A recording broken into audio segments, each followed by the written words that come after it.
Ladies and gentlemen, please join me in welcoming Dekkers Davidson, CEO of MCX. I was left to my own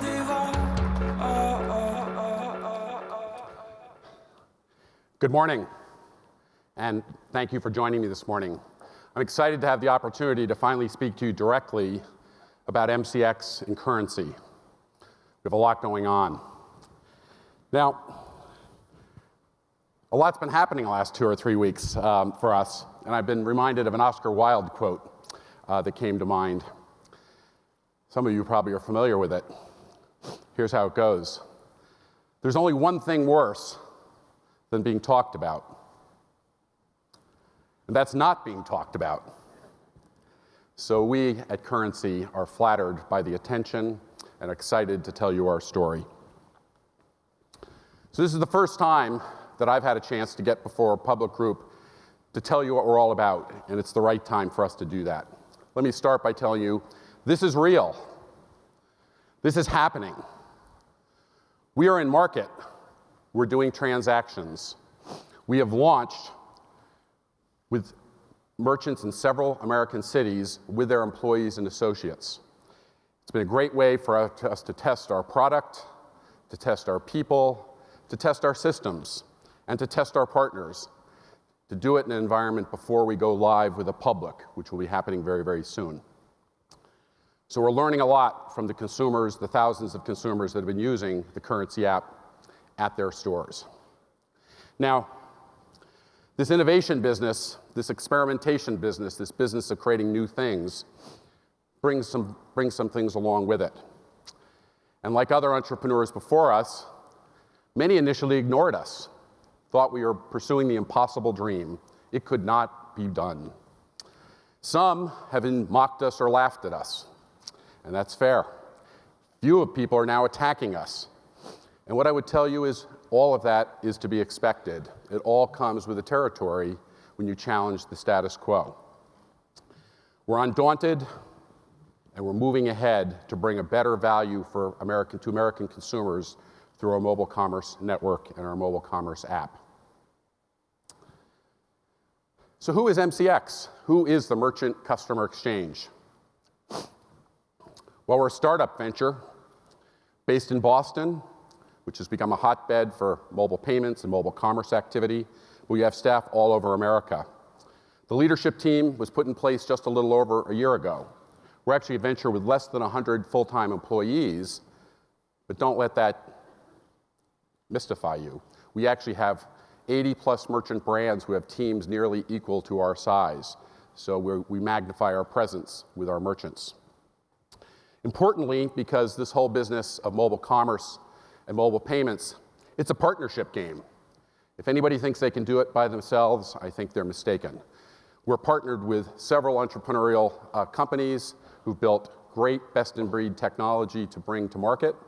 We're also partnered with some of the best established technology partners. We're also now partnered with credit card issuers. We're partnered with processors and merchant acquirers. We're also partnered with point-of-sale providers and also leading prepaid issuers. So the MCX team is a partnership team that spans all sectors of the mobile payments and commerce space. And I'm proud here today to stand and tell you our collective story. Now, the Merchant Customer Exchange, MCX, was founded by 80 merchant brands. It was the merchant's idea about 3 years ago to come together to see if they could innovate for their consumers, because up until that point in time, and even now, I think the merchants thought, we're going to have to take this on and figure it out. We know our consumers best. And these merchants represent every major vertical in American commerce, from mass merchants to grocery stores and grocery chains, to drug stores, to sit-down dine-in restaurants, to quick service restaurants, convenience stores, fuel, travel sector, as well as specialty retail. We have merchants that span the entire landscape. The MCX merchants today represent nearly a third of the American discretionary spend every week. So this is where Americans do a lot of their everyday spending. So Currency is a mobile commerce network. and is also building a new back-end payment system to go along with it. I'll talk more about what we mean by mobile commerce in a moment. But I want to be clear, we're building an open network here. Consumers will have a choice in terms of how they engage with currency. They may choose to do it through merchant proprietary apps. Many of our merchants have terrific apps where they've already engaged many of their loyal customers. Consumers also could engage with us through the currency app, which will essentially be a horizontal app that will work across all merchants.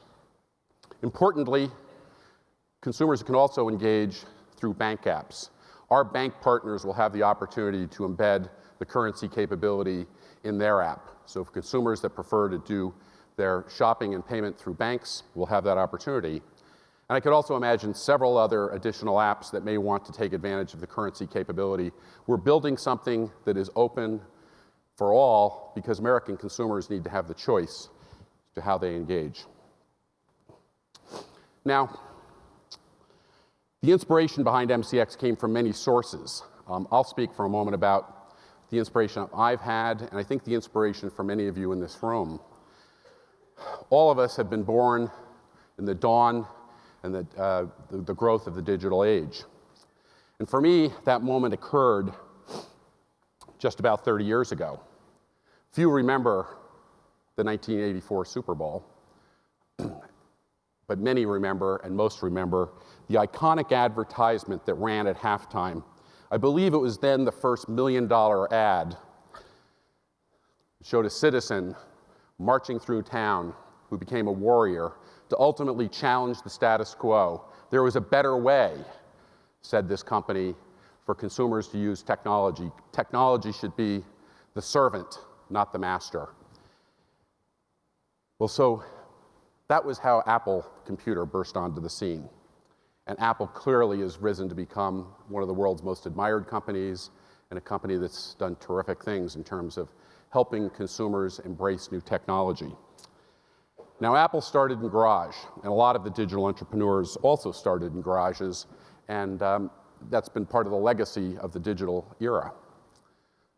But honestly, most innovation occurs in lots of places. In fact, in Main Street America, right out on Main Street in plain public view, or in the skies of America. Southwest Airlines, Herb Kelleher, had a better idea to create a friendlier airline for America, a different operating system, a different way to move people around America. Herb Kelleher and the Southwest Airlines staff and team, they changed the world for consumers, and they had to fight a lot of the establishment to do that. In fact, just recently shed one of the last vestiges when the Wright Amendment was finally retired. Southwest Airlines is a founding member of MCX. When Sam Walton started with his one store in Northwest Arkansas, he had a vision to create a better way for Americans so they could save more money and have a better life. That company today has grown to be Walmart. But 50 years ago, it was one entrepreneur and a family that was starting out to do something great. Success was hardly assured. A lot of convention had to be broken. Today, nearly 30% of Americans shop every week at Walmart. They've learned how to attract customers and make a valuable experience. Dunkin' Brands, which is based in the Boston area, started even earlier. Bill Rosenberg started Dunkin', and it's reinvented itself many, many, many times. And today is the #1 player in the coffee category as measured by consumer loyalty. And they've been a pioneer as well in the whole development of a mobile app and mobile loyalty. A merchant that's not part of MCX, although was part of the early founding, I think has clearly distinguished itself as the pioneer in this whole mobile commerce space. And I don't think it's an accident that it took a merchant to do that. And of course, I'm referring to Howard Schultz and Starbucks, which has the leading mobile commerce app in America. They do 1 million transactions every day using QR codes.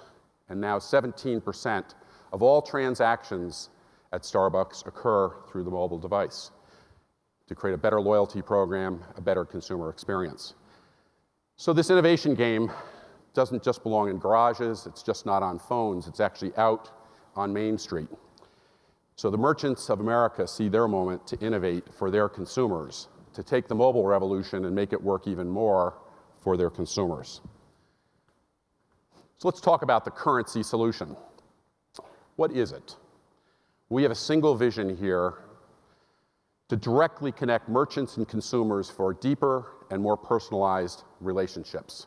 That happens today with merchants that have loyalty programs, that have private label programs, have terrific everyday low prices. Merchants have learned how, the MCX merchants have learned how to build a base of 450 million Americans visit those stores collectively in a week. Almost 2/3 of the adult population goes in at least one or more times. They want to take the mobile world and make it better for consumers, make it richer, make it more personal, reduce friction. So the most important question that we need to address is, what's the consumer value proposition? All of us have habits. Some of us have habits for good reasons, some for bad reasons. Either way, there are our own reasons, and it's nobody else's business. If we're going to change our habits, there's got to be very compelling reasons to do it. There's 4 elements that we think will really move the needle here for consumers, and the first is the biggest. You've got to provide personal benefits that are compelling. Save me time, save me money, save me time and money. Not just a little, but a lot. So what am I talking about here? Well, our platform will have digitized receipts, so consumers can track their spending and can know where they shopped, what they purchased. But how many of us have been online at a grocery store or pharmacy or any store where the person in front of us is fumbling for coupons, searching for their loyalty card as you're waiting and waiting to complete your shopping journey? The person in front of you is frazzled, they're anxious, people behind are frazzled and anxious. The currency solution brings that all together so that when you're shopping and you're at the point of payment, your coupons, your loyalty card, all get integrated into the point of sale. There's not other buttons to click, other cards to grab. It's all in one. You've got to make it simple, you've got to make it convenient, and you've got to really provide an opportunity so that consumers can get the value that merchants actually want to give them. The world we live in today is built on friction, and nobody likes it. Consumers don't like it, merchants don't like it. You've got to end that friction so you can get full value in your loyalty programs, full value in your offers and coupons, and it's got to be easy. It's got to be easy to do. So personal benefits starts. The second is we have to have, and we will have, multiple forms of payment. And here, there have been several misconceptions about what MCX is all about. 75% of the transactions that occur at the 80-plus merchant brands are done where consumers use their own money: cash, check, debit card, gift card, prepaid card. We have a solution for 75% of those transactions on day one.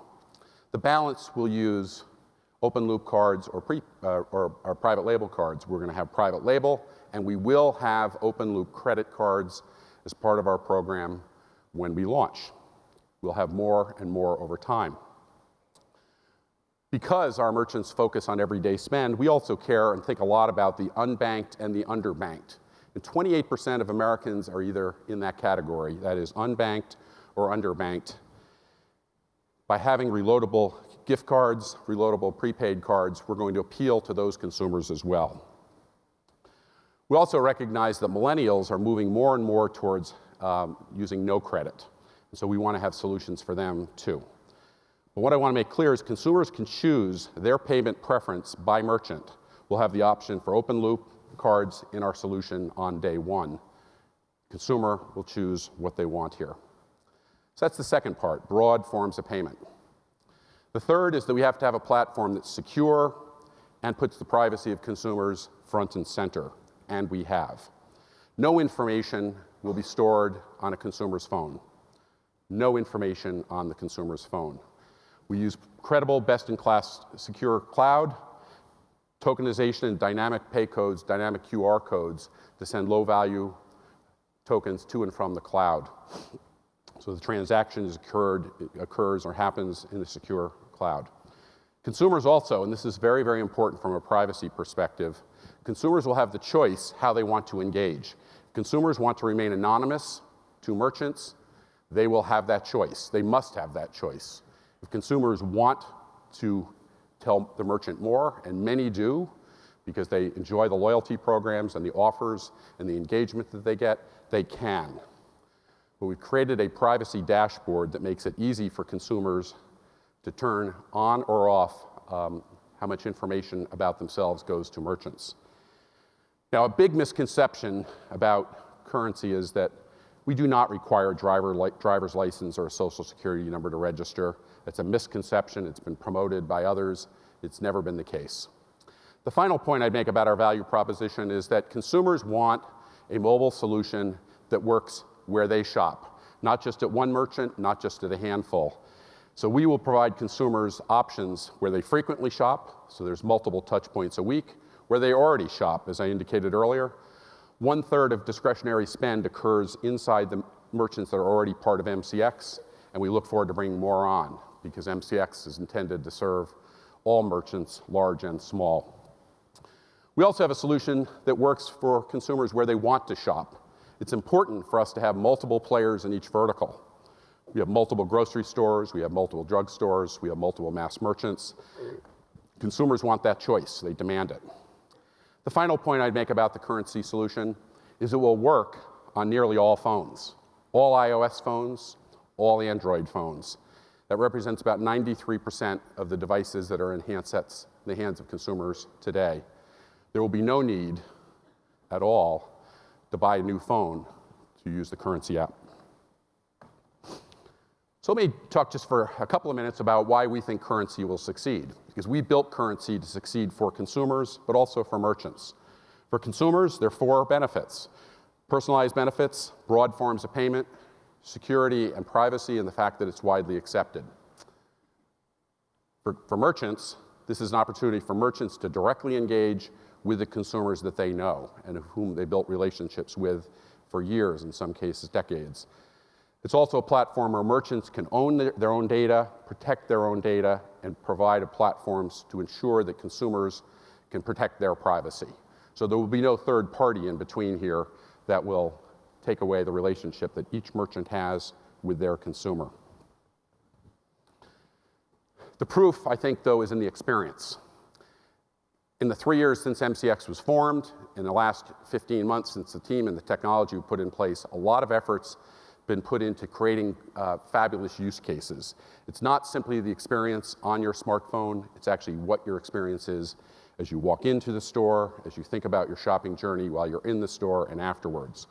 So very quickly, when you're in a mass merchant or grocery store, a single scan allows you to apply your coupons, your loyalty program, removing that frazzle, that anxiety that occurs for not only the consumer, but the people online, as well as the point of sale clerk. We're bringing that together right now in our programs that are in market. Another example would be pay at table. Most of us, when we go to have a nice meal at a restaurant, we go for the food. We don't go for the payment experience. Yet the payment experience takes a lot of hassle at the back end. With pay at the table solution that we've developed, the consumer can ask to pay and then can pay on their own schedule. They don't have to repeatedly call a server over to ask for more information, to ask for their check back. They can pay at the table remotely from the point of sale system and be on their way. We have a lot of fuel merchants in MCX. Paying at the pump probably is one of the most challenging consumer experiences. How many of us live in cold weather where we have to get out, put our card in, then type in our zip code and wait for authorization? How many people in hot climates have to do it where it's very uncomfortable? It's not safe for some people. With our solution, you'll be able to pull up to the pump. The pump will recognize you because of the solutions we built. You'll be authorized. The pump will be activated. You won't have any time spent managing your payment authorization or your payment credentials. We haven't solved for the fact that the gasoline still has to be pumped, but you have to get out of the car and pump that. But we provide more security and we provide more convenience.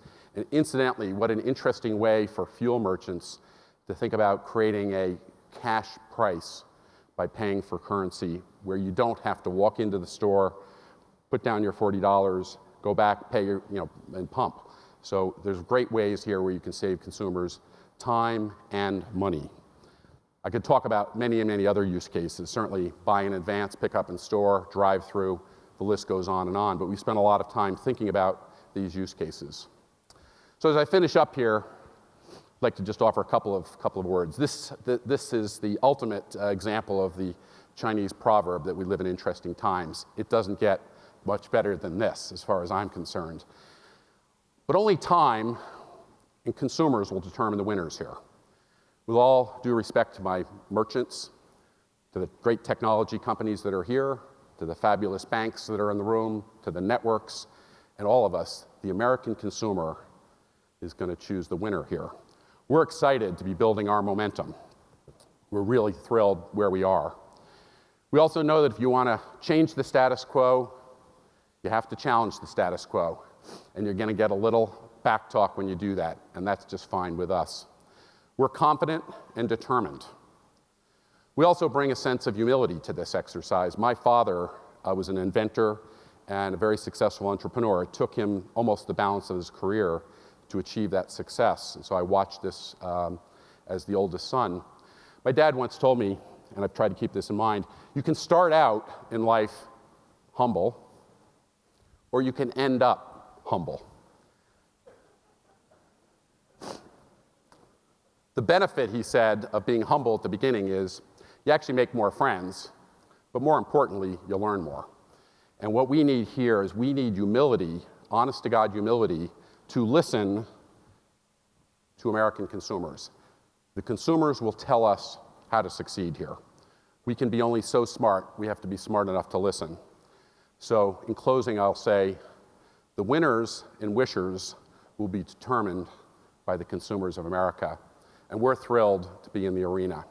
And I thank you this morning for your attention and your time.